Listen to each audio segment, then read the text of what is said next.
Hello everyone, how are you? Here to give you the match results and one of all the matches for February 22nd, 2021, the last Raw of February. The New Day faced Retribution again. This time they faced members Mace and T-Bar.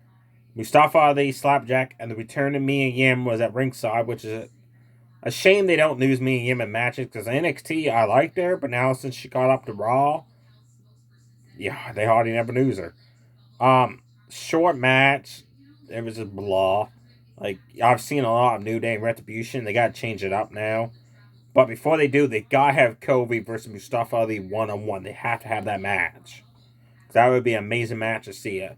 Let me comment below if you like to see Kofi Kingston versus Mustafa Ali one-on-one before they drop this whole storyline. Like I said, short match. They worked on Xavier Woods, who tagged in Kobe. Then they worked on Kobe. T-Bar did all the work. I don't even know what Mace I was even there for. Xavier Woods went to tag in Kobe, and T-Bar big booted Kobe off the ring apron. Finally, Kofi Kingston got tagged in, hit two Trouble in Paradises of both members of Retribution, and got the win. After the match, Mustafa Ali's like, I'm sick and tired of you guys losing. Drew Gulak lost to T-Bar last week on main event, and they have beat Xavier Woods twice in single matches, so are those actually losses, Mustafa Ali? Just saying. Lucha House Party faced the Hurt Business. Cedric Alexander, Shelton Benjamin, MVP was on commentary. Non-title was Tornado Tag match, which I liked. Wow, what a one-sided match. They just destroyed Lucha House Party. Like, Shelton Benjamin powerbomb Malik. Cedric Alexander slap, fast suplex Lindsay DeRoll, and they threw him into the barricade and threw him into the LED board on the ringside there. At one point, Lucha House Party did a double team move on Shelton Benjamin, almost got the win. Shelton Benjamin tagged in. Sorry, there was no tags. My apologies. He looked at Grand Metalik and just ran and just plowed right through him. I don't know what he's seen on the other end of Grand Metalik, but he wanted that. Then he hit pay dirt on Lindsay DeRoll to get the win. Matt Riddle and John Morrison faced off on non-title. Matt Riddle has a nickname for his title bout. I just can't remember what it is. Sorry about there. Great match between these two. Really good. You gotta check this match out, folks. John Morrison hit nice two spinning kicks off on the ground onto Matt Riddle.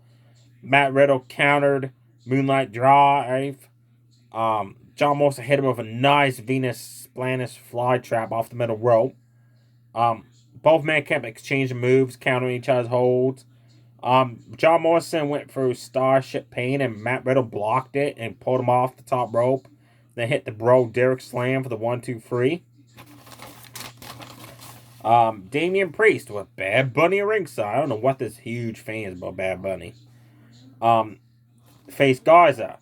And Damian Priest thought this was going to be a walk in the park, but it wasn't. Garza kicked him 3 times in his back and applied a unique version of the camel clutch that Sasha Slaughter used to do. Of course, Damian Priest powered out of it. He hit 2 nice kick moves. He had a top rope roundhouse spin kick thing off the top rope, but Garza kicked out. Damian Priest hit the Falcon Arrow, and Garza kicked out of that, which shocked Priest, because that's one of his finishers. Garza got the offense going again. He went for the ring clipper, but Bad Bunny caused a distraction with him, talking to him. He's like, you want some? Come get some. Of course, Garza let go of the hold, and Damian Priest had a sloppy swinging neck breaker. That didn't look right when Garza landed on the ring apron there on the mat. I hope he's okay, because if you haven't seen this match, watch when Damian Priest does the swinging neck breaker and how Garza lands on his head. You can tell Priest messed up. He got the win. After the match, a couple mid-card talent ran in to try to get the 24/7 title away from Bad Bunny, and Damian Priest just destroyed him. Lana and Naomi easily defeated Dan Brooke and Mandy Rose in 3 minutes with a double-team facebuster.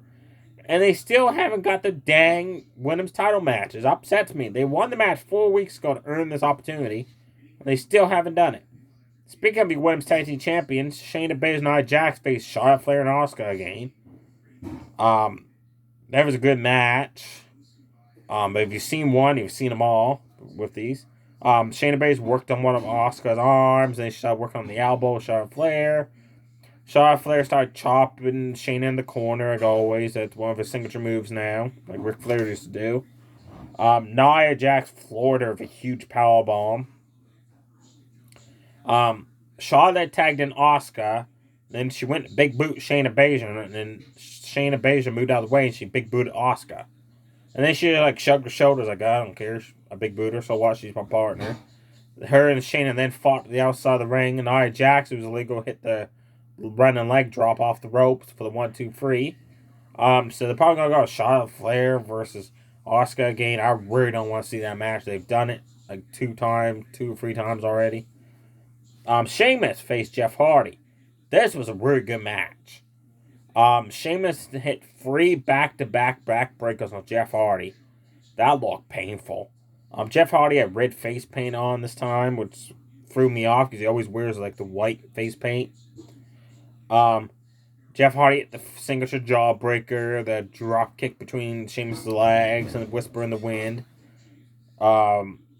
He went for the Swanton bomb and tricked Sheamus, and instead had a top rope splash. When he did go for the Swanton bomb after he hit Sheamus for the twist of fate, Sheamus moved out of the way. Then Sheamus just kneed him right in the face with a running knee, and then just bro kicked the heck out of Jeff Hardy to get the 1-2-3. AJ Styles faced Ricochet with almost in Styles' corner. This was a really good match, but it was way too short. They should have went a lot longer than it did. AJ slapped, suplexed Ricochet into the turnbuckles. Ricochet rocked AJ. He started hitting forearms and elbow shots and just kept going and got AJ right in the corner and just kept on loading on him. AJ went for the Styles Clash. Ricochet reversed it into a Hurricanrana and almost got the win. AJ did hit the Styles Clash shortly after that for the win. After the match, almost got in, grabbed a hold of Ricochet, and hit a double-handed chokeslam on him. The main event, Braun Strowman faced Bobby Lashley. If Braun Strowman won, then next week he's added to Bobby Lashley in the Miz's WWE title match. Short match. It was like 11:52 Monday night when I turned on like what time is left. So it was like 8 minutes left on the show. That's including their entrances. Both men just collide in the ring. Braun Strowman hit the running power slam early on the match. Lashley kicked out. And as Braun Strowman went to run at Lashley outside the ring, Lashley leapfrogged over Braun Strowman, so Braun Strowman ran into the steel steps. Bobby Lashley slammed Braun Strowman down to hit the spear for the 1-2-3. That's how short the match was. After the match, he sent a message to Miz by applying the Hurt Lock of Braun Strowman. Miz tried to get a cheap shot in on Bobby Lashley and ended up eating a spear from him. So there you have it, folks. Definitely check out Matt Riddle versus John Morrison. Definitely check out AJ Styles versus Ricochet, even though it was a really short match. The Tornado tag match was good. Yeah, the other matches is like, nah. Oh, Sheamus, Jeff Hardy. The other ones are like, yeah, okay. Like, some of them were too bad. They were decent matches, and some like, how many times they gonna have New Day versus Retribution on Monday Night Raw? Like, oh. There you have it, folks. Stay safe. Too sweet. Bye.